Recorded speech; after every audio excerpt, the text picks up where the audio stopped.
This idea in Jungian psychology called the circumambulation. And Jung had this idea that you had a potential future self, which would be in potential everything that you could be.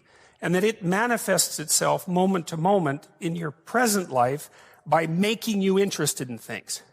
And the things that you're interested in are the things that would guide you along the path that would lead you to maximal development.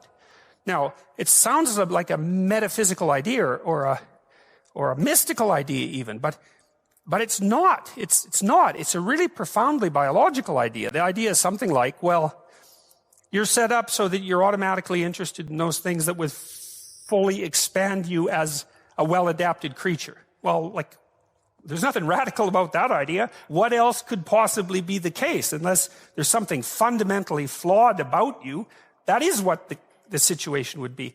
It's kind of interesting to think about how that would be manifest moment to moment, but the idea is something like, well, your interest is captured by those things that lead you down the path of development. Well, that better be the case. Okay, so that's fine.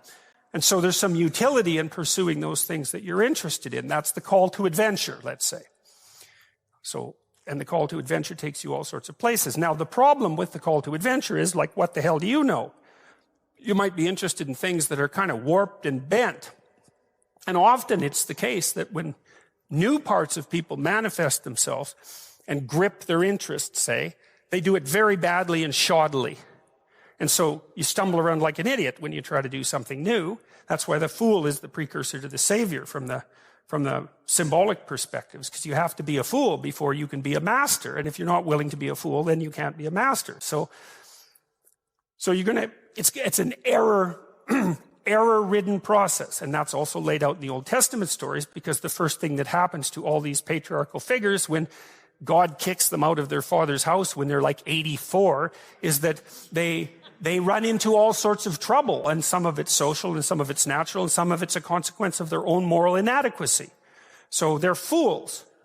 But the thing that's so interesting is that despite the fact that they're fools, they're still supposed to go on the adventure, and that they're capable of learning enough as a consequence of moving forward on the adventure so that they straighten themselves out across time.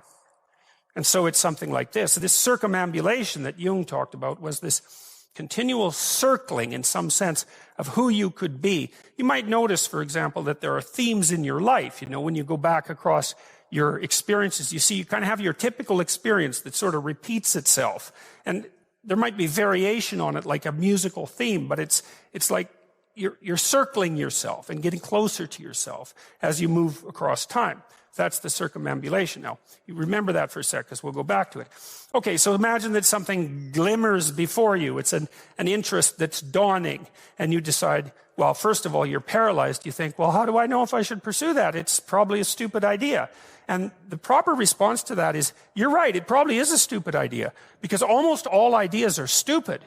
And so the probability that as you move forward on your adventure that you're going to get it right the first time is zero. It's just not going to happen. And so then you might think, well, maybe I'll just wait around until I get the right idea, and which people do, right? So they're like 40-year-old, 13-year-olds, which is not a good idea.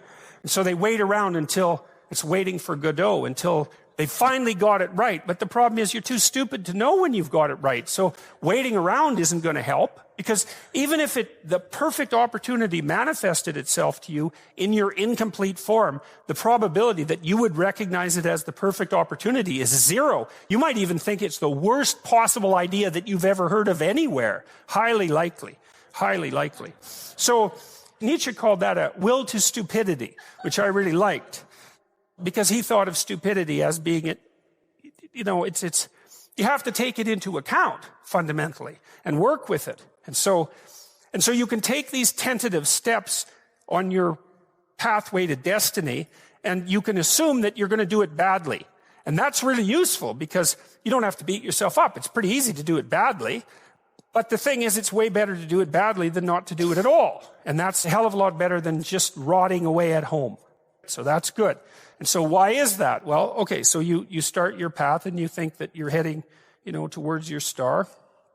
And so you go in that direction. And then, because you're here, the world looks a particular way, but then when you move here, The world looks different, and you're different as a consequence of having made that voyage. And so what that means is that now that thing that glimmers in front of you is going to have shifted its location, because you weren't very good at specifying it to begin with, and now that you're a little sharper and more focused than you were, it's going to reveal itself with more accuracy to you.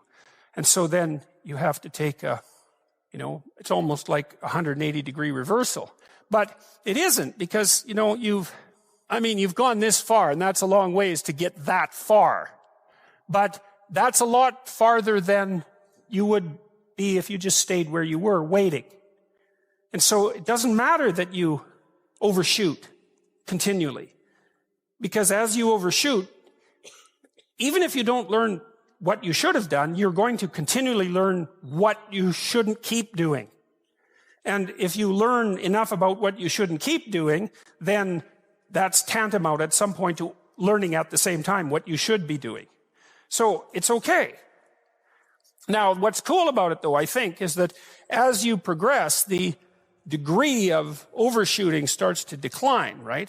There's nothing hypothetical about that. As you learn a new skill, like even to play a song on the piano, for example, you overshoot madly. You're making all sorts of mistakes to begin with, and then the mistakes, they disappear. There's a great TED Talk, I think it was, about this guy set up a really advanced computational recording system in his home and recorded every single utterance his young child made while learning to speak. And then he put together the child's attempts to say certain phonemes and put them in a list, and you can hear the child deviating madly to begin with, and then after hundreds and hundreds of repetitions, just zeroing right in on the exact phoneme. So you might not know this, but when kids babble, because they start babbling when they're quite young, they babble every human phoneme, including all sorts of phonemes that adults can't say. And then they die into their language, so that after they learn, say, English, then there's all sorts of phonemes they can no longer hear or pronounce. But to begin with, it's all there, which is really quite interesting. But as they learn a particular language, they zero in on the proper way to pronounce that, and their errors minimize. And every time you learn something, that's how it is. And that's really useful to know, too, because it means that it's okay to wander around stupidly before you fix your destination. Now, you see that echoed in Exodus, right? Because what happens is that the Hebrews escape a tyranny, which is kind of whatever you do personally and psychologically when you escape from your previous set of stupidly held and ignorant and stubborn axioms. It's like, away from that tyranny. It's like, great, I freed myself from that. Well, then what? Well, you think, well, now I'm on the way. No, you're not. Now you're in the desert, where you wander around stupidly, and worship the wrong things until you finally organize yourself morally again and head in the proper direction. So that's worth knowing, too, because you think, well, I got rid of a lot of things, excess baggage that I didn't need in my life, and now everything's okay. It's like, no, it's not. You've got rid of a whole set of scaffolds that were keeping you in place, even though they were pathological. And now you have nothing, and nothing actually turns out to be better than something pathological, but you're still stuck with the problem of nothing. And that's exactly why Exodus is structured the way that it is. It's that you escape from a tyranny. It's, hooray, we're no longer slaves. Yeah, well, now you're nihilistic and lost. It's not necessarily an improvement. It's also useful to know that, because you can also be deluded into the idea that, imagine that you're trying to become enlightened, which might mean to turn all those parts of you on that could be turned on. You think, well, that's just a linear pathway uphill. It's just from one success to another. No, it's not. It's like, here you are, and you're not doing too badly, and the first step is a complete bloody catastrophe. It's worse. And then maybe you can pull yourself together, and you hit a new plateau, and then that crumbles and shakes, and bang, it's worse again. And so, because part of the reason that people don't become enlightened is because it's punctuated by intermittent deserts, essentially, by intermittent catastrophes. And if you don't know that, well, then you're basically screwed, because you go ahead on your movement forward and you collapse, and you think, well, that didn't work, I collapsed. It's like, no, that's par for the course. It's not indication that you failed, it's just indication that it's really hard.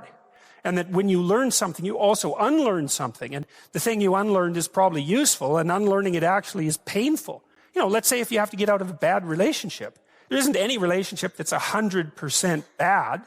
And so when you jump out of it, well, maybe you're in better shape, but you're still lonesome and disoriented, and you don't know what your past was, and you don't know what your present is, and you don't know what your future is. That's why people stay with the devil they know instead of, looking for the devil they don't know. So anyways, the fact that you're full of faults doesn't mean you have to stop. And thank God for that. That's a really useful thing. And the fact that you're full of faults doesn't mean that you can't learn. And so you can posit an ideal, and you're going to be wrong about it, but it doesn't matter, because what you're right about is positing the ideal and moving towards it. If the actual ideal isn't conceptualized perfectly, well, first, surprise, surprise, because what are you going to do that's perfect? So it doesn't matter that it's imperfect. It just matters that you do it and that you move forward. So that's really positive news as far as I'm concerned, because you can actually do that, right? You can do it badly. Anyone can do that. So that's useful.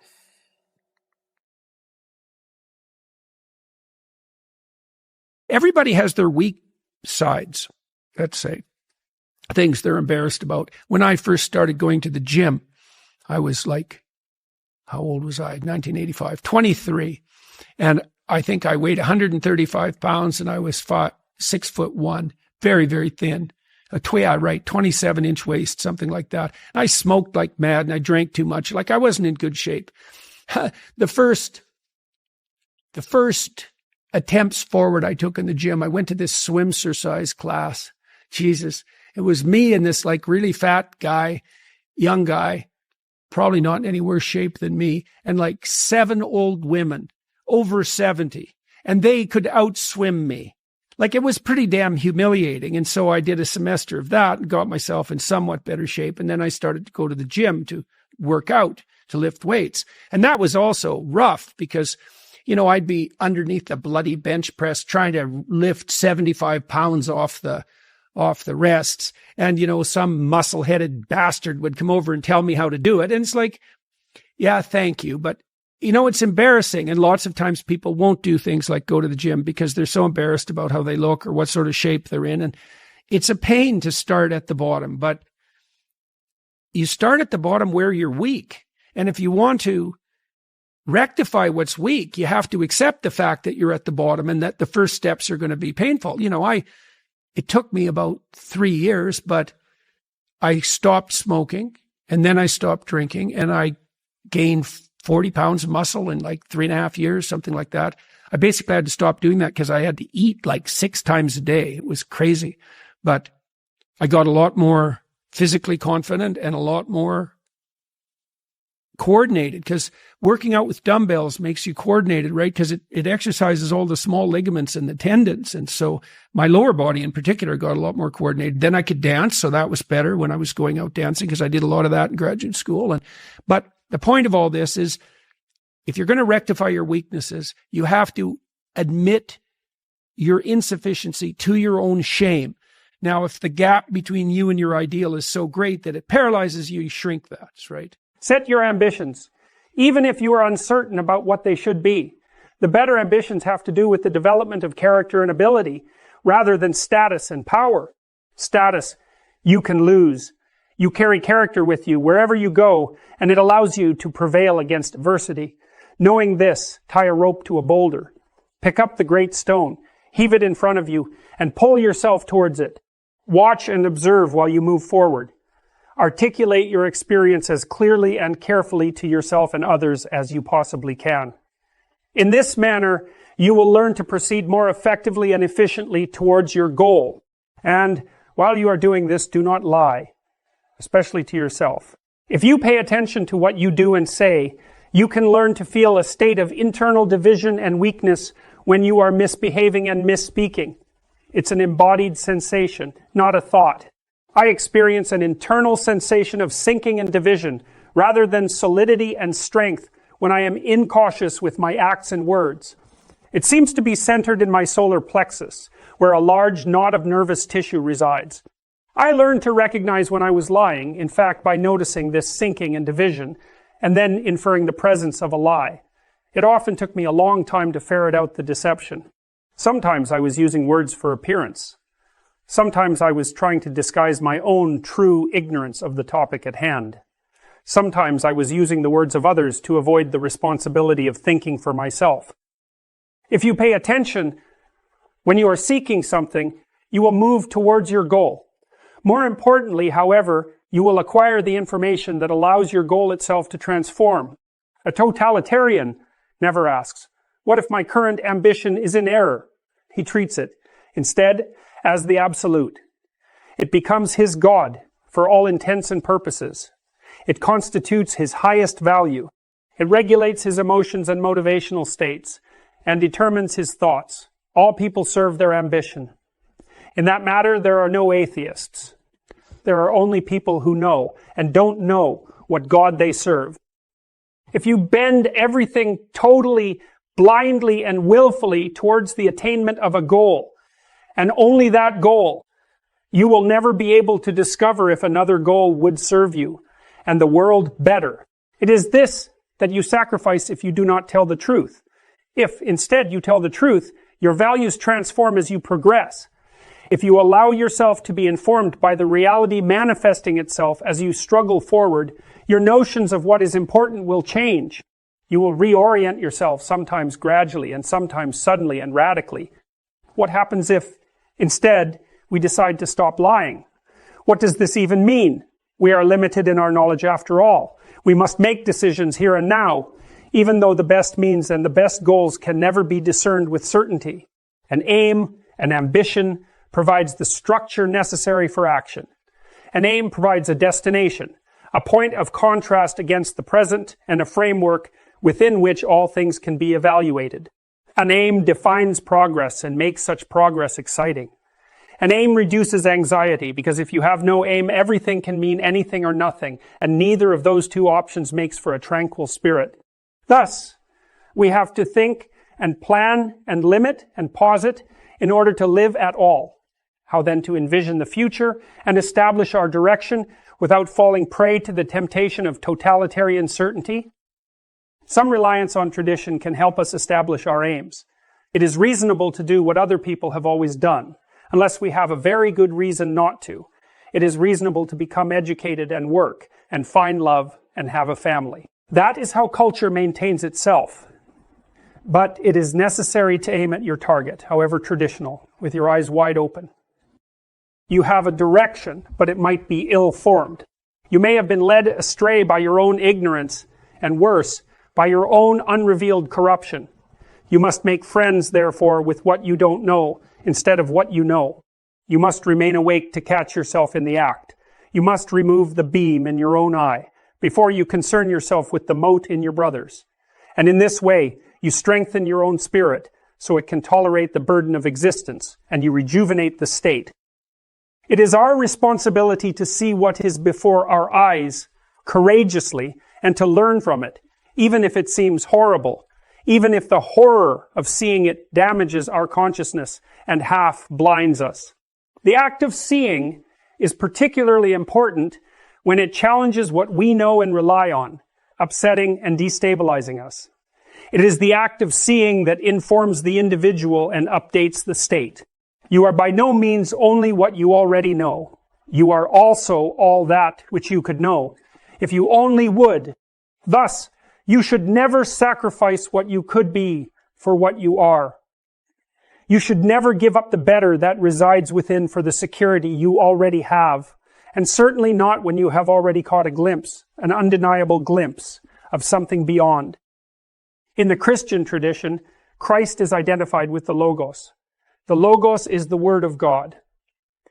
That Word transformed chaos into order at the beginning of time.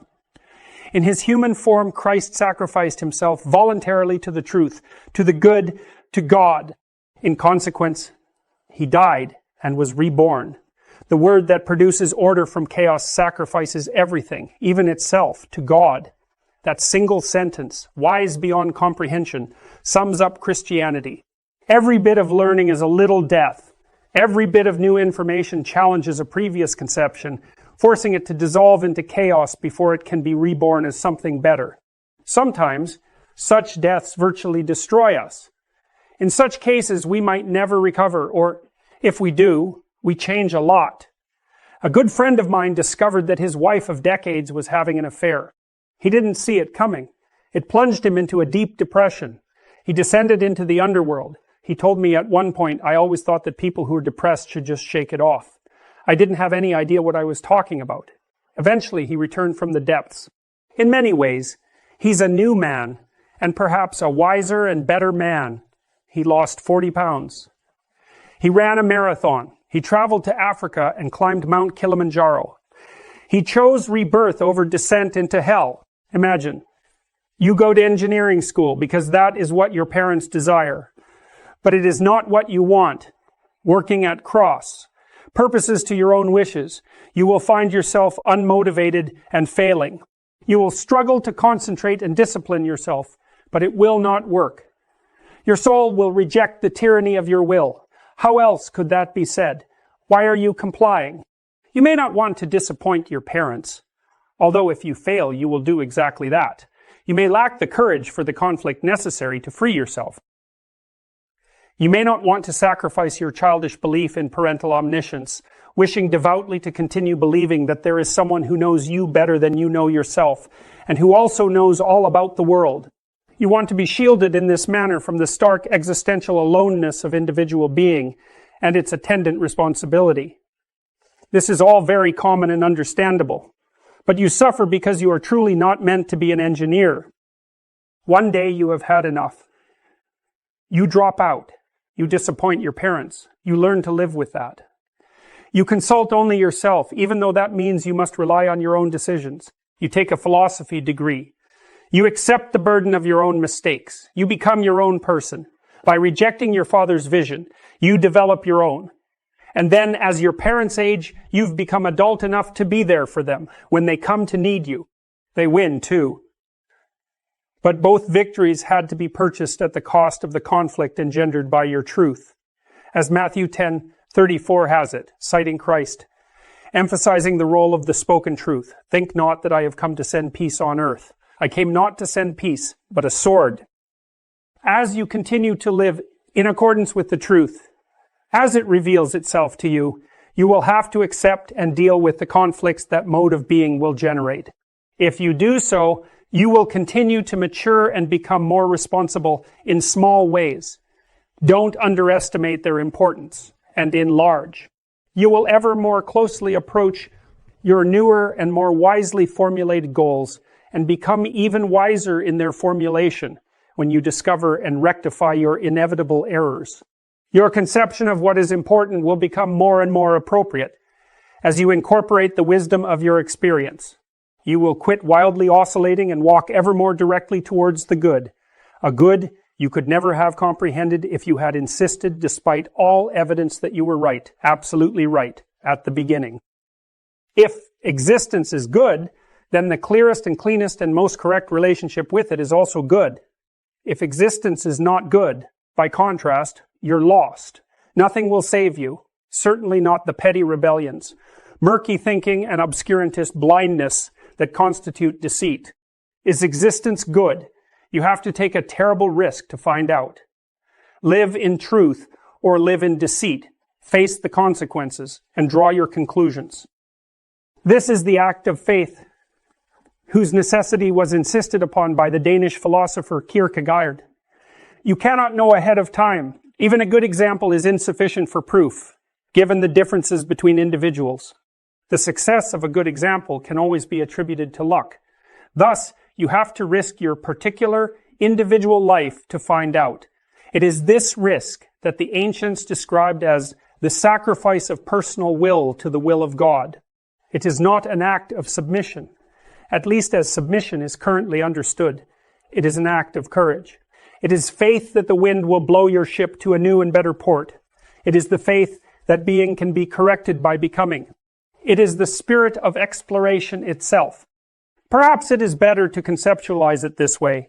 Everyone needs a concrete, specific goal, an ambition, and a purpose to limit chaos and make intelligible sense of his or her life. But all such concrete goals can and should be subordinated to what might be considered a meta goal, which is a way of approaching and formulating goals themselves. The meta goal could be live in truth. This means act diligently towards some well-articulated, defined, and temporary end.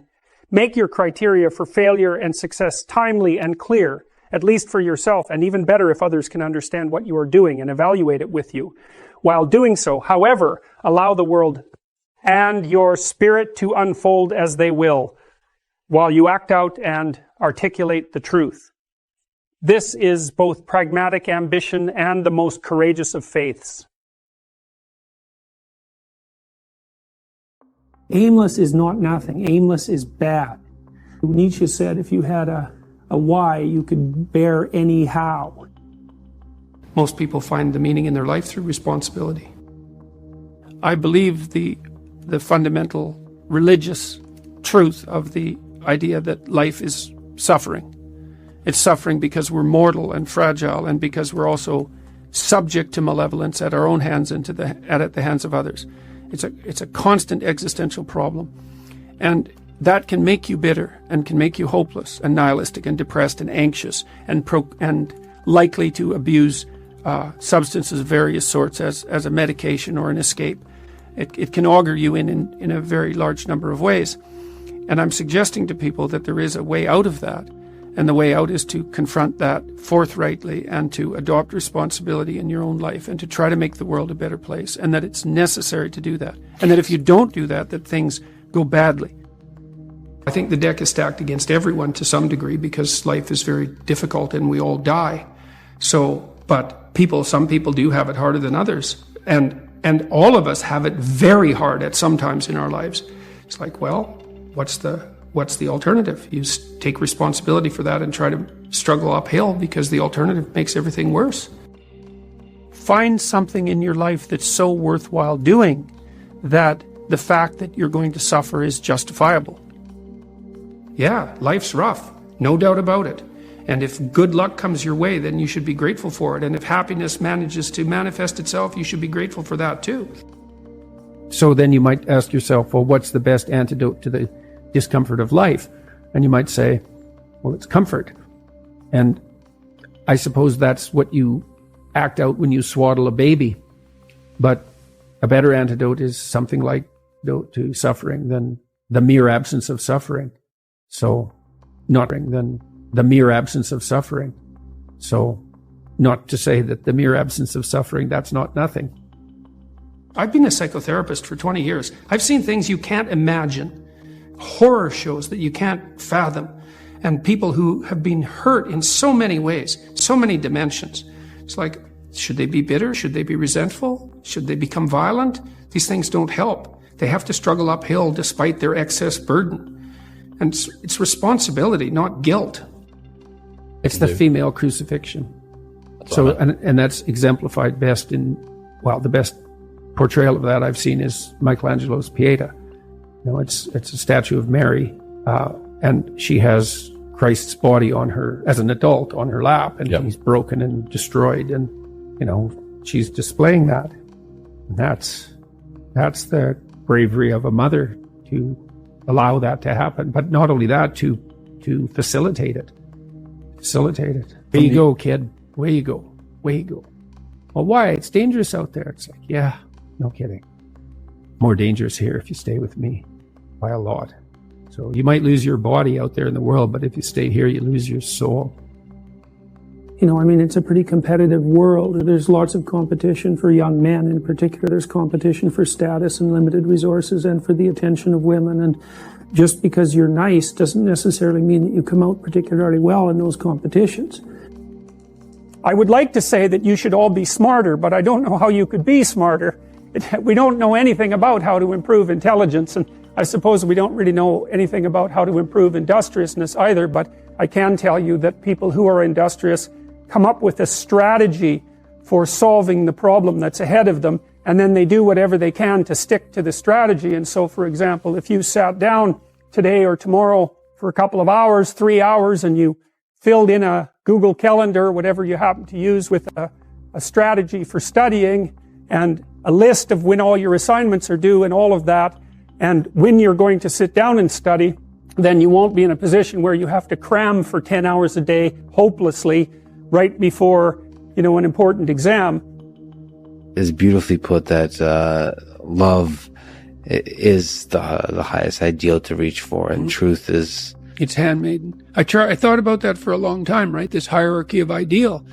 And the thing about truth, that bitter truth, let's say, that cynical truth, is it can break the shackles of naivety. And actually, a burnt cynicism is a moral improvement over a blind naivety, even though one is in some ways positive, but only because it's protected, and the other is bitter and dark, but still better. But you're not done at that point. You're just barely started. I think optimally we exist to have something like a playful adventure, right? We're built for an optimal challenge. It's partly why we like to play, because in play you find an optimal challenge. It's almost like the definition of play.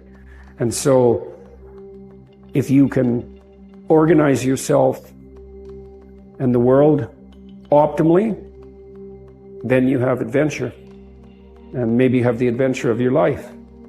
And if you can do that brilliantly, then you can do it in a spirit of play.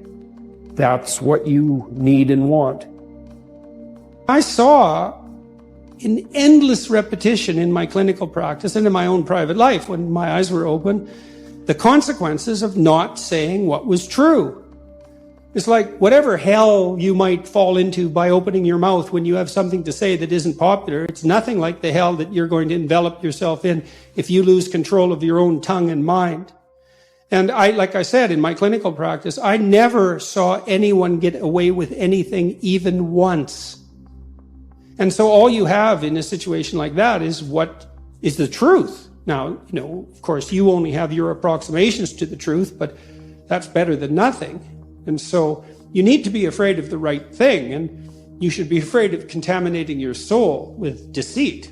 That's what you should be afraid of. What happens is, garbage in, garbage out, the old programmer saying goes, and so you'll fill your head with nonsense and no one will call you on it except you, but you can still that voice if you try hard enough. You just wait until you get in real trouble. One day there'll come a point where you have to make a decision, and the decision is the difference between life and death, or worse, between someone else's life and death, or worse, between health and the suffering that's worse than death. And because you've compromised yourself to such a degree, you will not be able to rely on your judgment, and you will make the mistake you shouldn't make. And then you're done. And that will absolutely happen.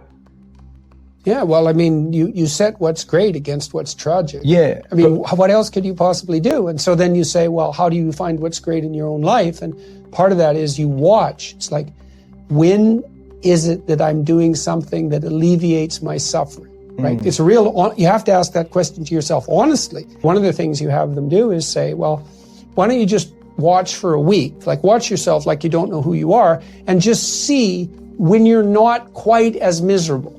Yeah. And then let's see if we can figure out what it is about what you're doing in that situation that's lifting the gloom. It's like, okay, there's something in that that's curative, right? And that's something in that that's curative is related to, well, you might say your purpose. It's like maybe part of the reason you're depressed is because you're too isolated. Well, now we can work on that. So let's see if we can increase the amount of time you're spending with your friends by like 20%. Or maybe you need a couple of new friends. Or maybe you need to work on your comic material, because you can set that against the tragedy of life.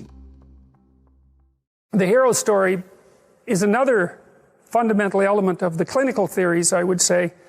It's predicated on the idea that you learn through voluntary contact with that frightens or disgusts you. And that's a hallmark of psychoanalytic theory. Carl Jung said his primary dictum was instir quellinus invenitur, which I'm sure I'm massacring because it's Latin, but it meant in filth it will be found. And one of the hallmarks of the clinical theories is that within the confines of everyone's experience, and you can think about this as experience out in the world or experience in the unconscious mind, there are dirty little secrets, let's say, and skeletons and dreadful old fears and remnants of abuse and memories of pathological behavior and failures of courage that leave you undeveloped. perhaps out of avoidance, and that the psychoanalytic process is precisely the careful encounter with those forgotten and repressed elements of the self, in the hope that a clear encounter will redeem them, unite them with the remainder of your personality, and make you stronger in consequence. And I would say that that's just a variant of the manner in which human beings learn, and we'll talk about this more in relationship to Piaget, because you always learn when you're wrong, which is very annoying. Now, what do you learn when you're correct? You're walking in the world, you're operating in the world, you have a sense of what you want to have happen. You're always looking at the world through this sense of what you want to have happen. You're acting so that what you want to have happen will happen. And when it happens, well, then you're happy because, well, first of all, you get what you want, and that's good, maybe, depending on what you want. But it's also good because if you get what you want when you act, then it turns out that your model of how to act is valid, right? The outcome, that you get what you want, indicates no error on the part of your model. But it's very frequently the case that when you act to get what you want, you don't get what you want. And then that's unpleasant because you don't get what you want. But it's even more unpleasant because it brings with it the hint of a suggestion that the manner in which you're construing the world is incorrect at some indeterminate level. So, for example, if you tell a joke at a party, you presume that when they hear the joke, they will laugh. And then if you tell the joke and it goes flat, or even worse, disgusts and offends people, then you're going to be taken aback. And that's partly because you didn't get what you want, and that's not so good. But it's more because there's something wrong with the way you conceptualized the situation. And then you're faced with a problem, and the problem is the emergence of a domain of the unknown. It's like, well, what kind of mistake did you make? Maybe you're not as funny as you think you are. That could be a big problem. Maybe you're not around people who are the way you think they are. Maybe they don't like you as much as you thought they liked you. I mean, the potential for various paranoid thoughts of increasing severity to come welling up at you in a situation where you make even a trivial social mistake is quite broad. And when you make an error of that sort, you have to face it and sort through all the possibilities so that you can find out what it was that you did wrong and how to retool it so that in the future you don't make the same mistake. Well, that requires in some sense what you might describe as a journey into the belly of the beast being that place where things have fallen apart and where you're overwhelmed with negative emotion and chaos and confusion. And that's a very old story. That's the story of the journey to the underworld. And the hero is the person who makes the voluntary journey to the underworld to collect what's been languishing down there. And that's the basic motif of psychoanalytic theory. I would say it's the basic motif in some sense of clinical practice, because one of the things that you do as a clinician is find out what people are afraid of and what they're avoiding, and that can be in their past or in their present or in their future. Break it down into smaller pieces and help them devise strategies of approach and mastery, and that improves the quality of their personality and helps develop them into people who won't make the same mistakes over and over again. As I've noticed time and time again is that whenever I talk about the relationship between responsibility and meaning, the crowds that I'm talking to go silent. Say, look, you need a meaning to sustain you through the vicissitudes of life. Okay, well, try to debate that. It's like, is life painful? Yes. Is it anxiety provoking? Yes. Is it uncertain? Yes. Is it painful beyond bearing sometimes? Yes, it's difficult. Everyone agrees about that. Now, they might disagree about how difficult, but that doesn't matter. That the central point holds. Okay, what if you think that's all pointless? Well, that doesn't seem very helpful. Okay, so you need a sustaining meaning. Well, where do you find that? Well, you generally find it in responsibility to yourself and to other people. And people ask themselves those questions when I'm talking, because I ask them to ask themselves those questions, and that's the answer. Well, what's meaningful? Well, I have a meaningful relationship with my father. I have a meaningful relationship with my wife. I have a meaningful relationship with my pet, because I take care of that pet. When I commit to something and make sacrifices, that sacrifice is something I also talk about a lot in both of the last two books. If something's valuable, you'll make sacrifices to attain it. And that discovery of sacrifice, I think that's what separates it's one of the primary factors separating human beings from animals. Because we discovered that we could let go of something we value in the present, and we would gain something we value even more in the future. We acted that out dramatically in all sorts of strange ways over thousands and thousands of years before it was formalizable psychologically. But it's a massive discovery. I can forego gratification in a particular way and benefit in the future. So I can share the proceeds of my hunt. And I store up future food in the form of reputation and the favors I'm owed now by other people. It's a massive discovery. It took me a long time to understand that belief regulated emotion. So what happens is that if you act out your identity, if you act out your beliefs in the world, and what you want doesn't happen, what happens is that your body defaults into emergency preparation for action. And the reason for that is you've wandered too far away from the campfire, and now you're in the forest, and maybe you're naked. And so what do you do then? And the answer is, well, you don't know what to do. So what do you do when you don't know what to do? And the answer is you prepare to do everything. And the problem with that is that it's unbelievably draining psychophysiologically. Like, it hurts you. And there's an immense physiological literature detailing the cost of exactly that kind of response. People stay where what they do has the results they want. That's partly why you want to be around people who share your cultural presuppositions, is because you know that, for example, even in small ways, let's say you're a country music aficionado and you're hanging around with your cowboy hatted buddies and you throw on a tape and everyone says, great tunes, man. And you're happy about that. But, you throw on a piece by Tchaikovsky and you're in a different subculture, and who the hell are you? And the people in your group will say, man, who listens to music like that? And that's a trivial example in some sense, but I believe it's one that everyone can resonate to. It's very hard on us not to be where we know that what we want is going to happen. We hate that. And no wonder. So, and then, there are varying degrees of that, obviously. You can really be where you don't know what's going to happen, or you can only be there to some degree. But by and large, we're conservative creatures, even if we're liberal in temperament.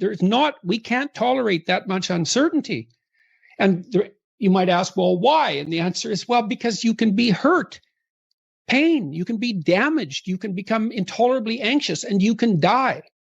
So it's no wonder you're sensitive, or very sensitive, to negative emotion. And so our identities, functional identity regulates your emotion, but you do that in concert with other people. In the first chapter of the new book, Beyond Order, the rule is don't casually denigrate social institutions or creative achievement. That's that balance again. I make the case that most of your sanity is socially distributed. And what I mean by that is, well, let's say that you know how to behave. You're well socialized. You can play with others. Now, I said already in this conversation, if you didn't learn to play with others between the time you were 2 and 4, you will never learn.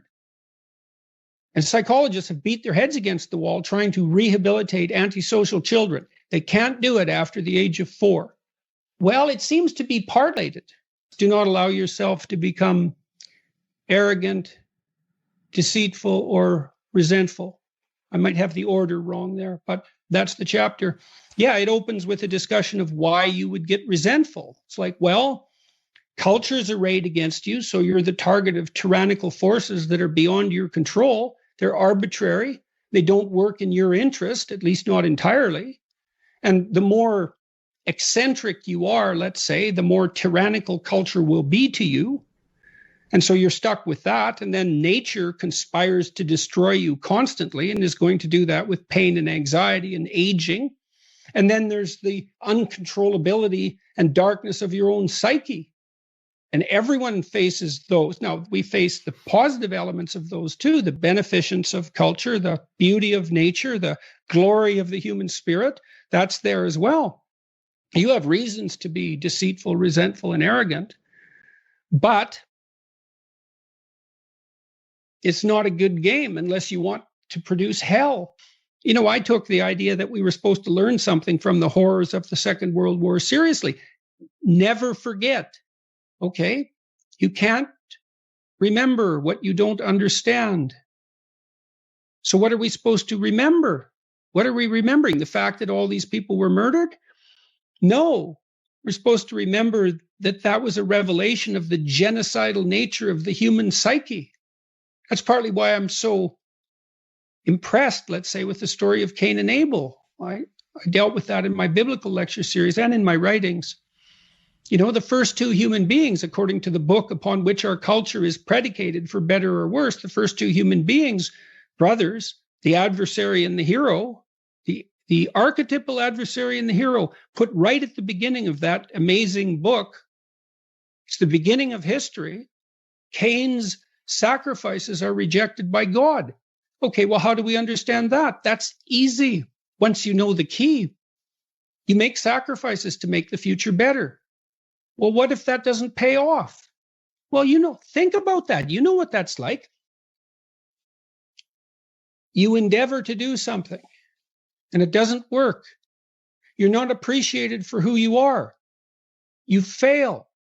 Maybe you fail despite your best efforts. Well, are you rejected by God? Well, it's as if you're rejected by God. Does it make you resentful? Does it make you bitter? Does it make you want to pull down the successful? Does it make you want to pull down the successful out of spite? Does it make you want to pull down the successful out of cosmic spite? The answer to that happens to be yes. You shake your fist at God. You say, I'm going to harm those whom you blessed. And no wonder. It's no wonder. You know, it's harsh that the rewards of life are indiscriminately distributed. It's hard on everyone. But it doesn't help. It doesn't help to become bitter. And it's not like I don't understand the temptation. I mean, I think part of the reason I get away with being so bloody preachy is because I'm talking to myself. You know, it's not like I don't put myself in the boat of the damned and lost. We have to strive not to be wretched.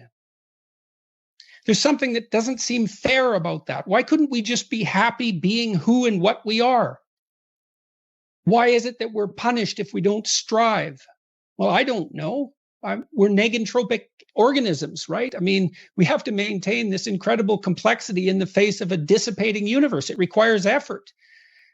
It's the second law of thermodynamics, I believe. That's why we have to strive. Well, why is the world constituted that way? I guess it's an infantile paradisal wish in some regard. Couldn't we just be rewarded for who we are? I can understand that. But I don't think that it works. I don't think that's how things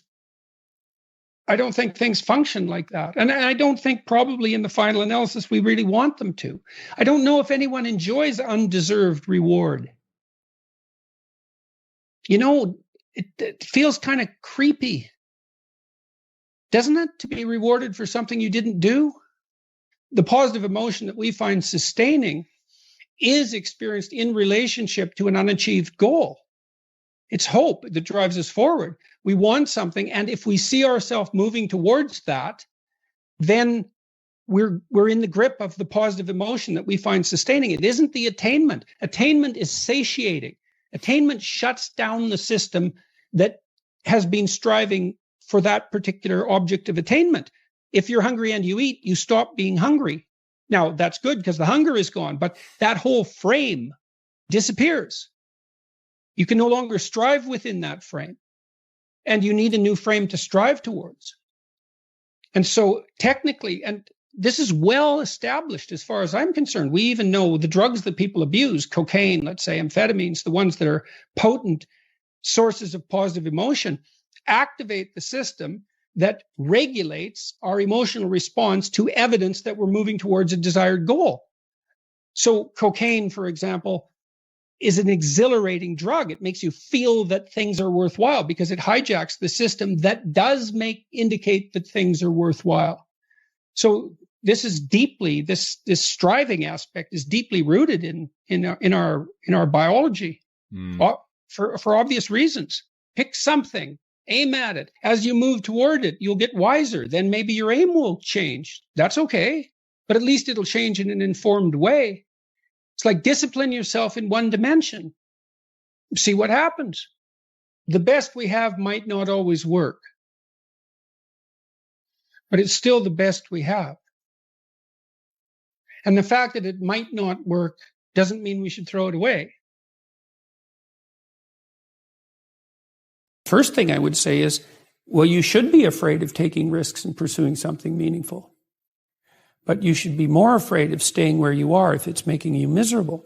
It's like the first thing you want to do is dispense with the idea that you get to have any permanent security outside of your ability to contend and adapt. It's the same issue with children. It's like you're paying a price by sitting there being miserable. And you might say, well, the devil I know is better than the one I don't. It's like, don't be so sure of that. The clock is ticking. Yeah, and if you're miserable in your job now and you change nothing, in 5 years, you'll be much more miserable and you'll be a lot older. It's a luxury to pursue what makes you happy. It's a moral obligation to pursue what you find meaningful. And that doesn't mean it's easy. It might require sacrifice. If you need to change your job too, let's say you have a family and children and a mortgage, you have responsibilities. You've already picked up those responsibilities. You don't just get to walk away scot-free and say, well, I don't like my job, I quit. That's no strategy. But what you might have to do is you think, well, this job is killing my soul. All right, so what do I have to do about that? Well, I have to look for another job. Well, no one wants to hire me. It's like, okay, maybe you need to educate yourself more. Maybe you need to update your curriculum vitae, your resume. Maybe you need to overcome your fear of being interviewed. Maybe you need to sharpen your social skills. Like, you have to think about these things strategically. If you're going to switch careers, you have to do it like an intelligent, responsible person. That might take you a couple of years of effort to do properly. I've dealt with hundreds of people in my clinical and consulting practice, and we set a goal, we develop a vision, and work towards it, and things inevitably get better for people. So it's not a luxury. It's difficult. It's a moral responsibility, and it isn't happiness. It's not, the pursuit isn't for happiness. You need to know who you are so that you understand your armament and bolster yourself in respect to your limitations. You need to know where you are going so that you can limit the extent of chaos in your life, restructure order, and bring the divine force of hope to bear on the world. You must determine where you are going so that you can bargain for yourself, so that you don't end up resentful, vengeful, and cruel. You have to articulate your own principles so that you can defend yourself against others taking inappropriate advantage of you, and so that you are secure and safe while you work and play. You must discipline yourself carefully. You must keep the promises you make to yourself and reward yourself so that you can trust and motivate yourself. You need to determine how to act toward yourself so that you are most likely to become and to stay a good person. It would be good to make the world a better place. Heaven, after all, will not arrive of its own accord. We will have to work to bring it about and strengthen ourselves. so that we can withstand the deadly angels and flaming sword of judgment that God used to bar its entrance. Don't underestimate the power of vision and direction. These are irresistible forces, able to transform what might appear to be unconquerable obstacles into traversable pathways and expanding opportunities. Strengthen the individual. Start with yourself. Take care with yourself. Define who you are. Refine your personality. Choose your destination and articulate your being. As the great 19th century German philosopher Friedrich Nietzsche so brilliantly noted, he whose life has a why can bear almost anyhow. You could help direct the world on its careening trajectory, a bit more toward heaven and a bit more away from hell, once having understood hell, researched it, so to speak, particularly your own individual hell. You could decide against going there or creating that. You could aim elsewhere. You could, in fact, devote your life to this. That would give you a meaning with a capital M. That would justify your miserable existence. That would atone for your sinful nature and replace your shame and self-consciousness with the natural pride and forthright confidence of someone who has learned once again to walk with God in the garden. You could begin by treating yourself as if you were someone you were responsible for helping. If you're hungry and you eat, well, that's good, but it's over, and then you're on to the next thing, right? It's not exactly sustaining, it's just necessary. That's called consummatory reward, by the way. This other reward system is incentive reward, and the incentive reward system works on dopamine, this neurochemical dopamine, which is also the neurochemical tracks that opiates and cocaine and amphetamines, the drugs that people really like to abuse, alcohol often for some people, activate. And so you might say if you don't have enough meaning in your life, then you're more prone to addiction. And that's definitely the case, even with rats. If you take a rat and you put him in a cage by himself and he has nothing to do, and then you give him access to cocaine, he'll get addicted to the point where he won't do anything but take cocaine. But if you throw the rat back in with a bunch of other rats and he gets to do rat things, then it's very hard to get him addicted to cocaine. And so the purposeless rat is prone to addiction. Well, it's the same with human beings.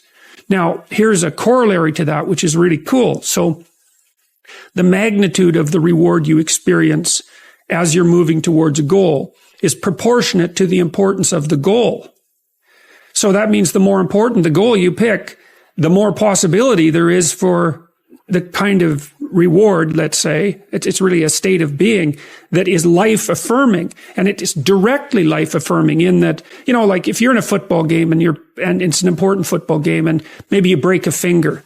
And, you know, normally that's a problem. It hurts and you're going to stop doing whatever you're doing. But if you're right in the middle of the game, then you'll be so amped up on this reward system that it's analgesic. It stops the pain. It also suppresses anxiety. So if you have a purpose, then it's analgesic. It takes some of the pain out of life. It's very positive in that it motivates and energizes you and focuses you and makes you able to remember and pay attention. And it quells fear. And so those things are all direct. And so then you might think, well, what's the best possible goal? Well, and that's the purpose, I would say, of religious training and philosophical training. It's like, just what the hell are you doing in the world? If your life is not going well, perhaps it is your current knowledge that is insufficient, not life itself. Perhaps your value structure needs some serious retooling. Perhaps what you want is blinding you to what else could be. Perhaps you are holding on to your desires in the present so tightly that you cannot see anything else, even what you truly need. Imagine that you are thinking enviously, I should have my boss's job. If your boss sticks to his post stubbornly and competently, thoughts like that will lead you in a state of irritation, unhappiness, and disgust. You might realize this. You think I am unhappy. However, I could be cured of this unhappiness if I could just fulfill my ambition. But then you might think further. Wait, you think, maybe I'm not unhappy because I don't have my boss's job. Maybe I'm unhappy because I can't stop wanting that job. That doesn't mean you can just simply and magically tell yourself to stop wanting that job and then listen and transform. You can't, in fact, just change yourself that easily. You have to dig deeper. You must change what you are after more profoundly. So, you might think, I don't know what to do about this stupid suffering. I can't just abandon my ambitions. That would leave me nowhere to go. But my longing for a job that I can't have isn't working. You might decide to take a different tack. You might ask instead for the revelation of a different plan. One that would fulfill your desires and gratify your ambitions in a real sense, but that would remove from your life the bitterness and resentment with which you are currently affected. You might think, I will make a different plan. I will try to want whatever it is that would make my life better, whatever that might be, and I will start working on it now. If that turns out to mean something other than chasing my boss's job, I will accept that and I will move forward. Now, you're on a whole different kind of trajectory. Before, what was right, desirable, and worthy of pursuit was something narrow and concrete. But you became stuck there, tightly jammed and unhappy. So, you let go. You make the necessary sacrifice and allow a whole new world of possibility hidden from you because of your previous ambition to reveal itself. And there's a lot there. What would your life look like if it were better? What would life itself look like? What does better even mean? You don't know. And it doesn't matter that you don't know exactly right away, because you will start to slowly see what is better. Once you have truly decided to want it, you will start to perceive what remained hidden from you by your presuppositions and preconceptions, by the previous mechanisms of your vision. You will begin to learn. This will only work, however, if you genuinely want your life to improve. You can't fool your implicit perceptual structures. Not even a bit. They aim where you point them, to retool, to take stock, to aim somewhere better. You have to think it through bottom to top. You have to scour your psyche. You have to clean the damn thing up. And you must be cautious, because making your life better means adopting a lot of responsibility. And that takes more effort and care than living stupidly in pain and remaining arrogant, deceitful, and resentful. Let's return to the situation where your aim is being determined by something petty, your aforementioned envy of your boss. Because of that envy, the world you inhabit reveals itself as a place of bitterness, disappointment, and spite. Imagine that you come to notice and contemplate and reconsider your unhappiness. Further, you determine to accept responsibility for it and dare to posit that it might be something at least partly under your control. You crack open one eye for a moment and look. You ask for something better. You sacrifice your pettiness, repent of your envy, and open your heart. Instead of cursing the darkness, you let in a little light.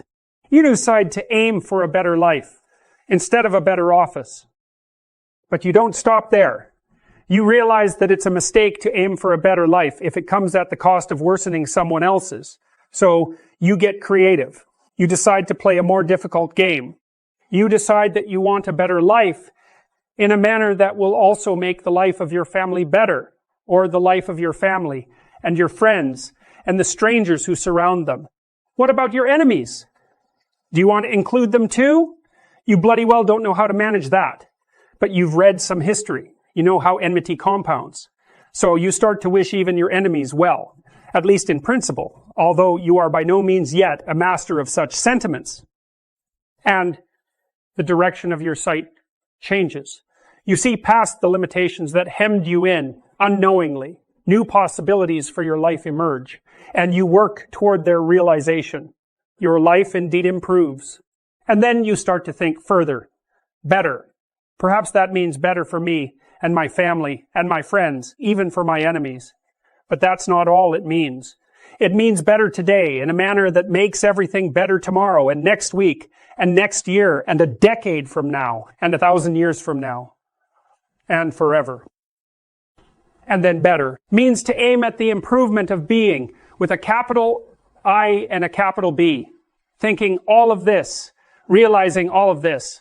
You take a risk. You decide that you will start treating Old Testament God with all his terrible and oft arbitrary seeming power as if he could also be New Testament God, even though you understand the many ways in which that is absurd. In other words, You decide to act as if existence might be justified by its goodness, if only you behaved properly. And it is that decision, that declaration of existential faith, that allows you to overcome nihilism and resentment and arrogance. It is that declaration of faith that keeps hatred of being, with all its attendant evils, at bay. And as for such faith, it is not at all the will to believe things that you know perfectly well to be false. Faith is not the childish belief in magic, that is ignorance or even willful blindness. It is instead the realization that the tragic irrationalities of life must be counterbalanced by an equally irrational commitment to the essential goodness of being. It is simultaneously the will to dare set your sights at the unachievable and to sacrifice everything, including, and most importantly, your life. You realize that you have literally nothing better to do. But how can you do all this, assuming you are foolish enough to try? You might start by not thinking, or more accurately, but less trenchantly, by refusing to subjugate your faith to your current rationality and its narrowness of view. This doesn't mean make yourself stupid. It means the opposite.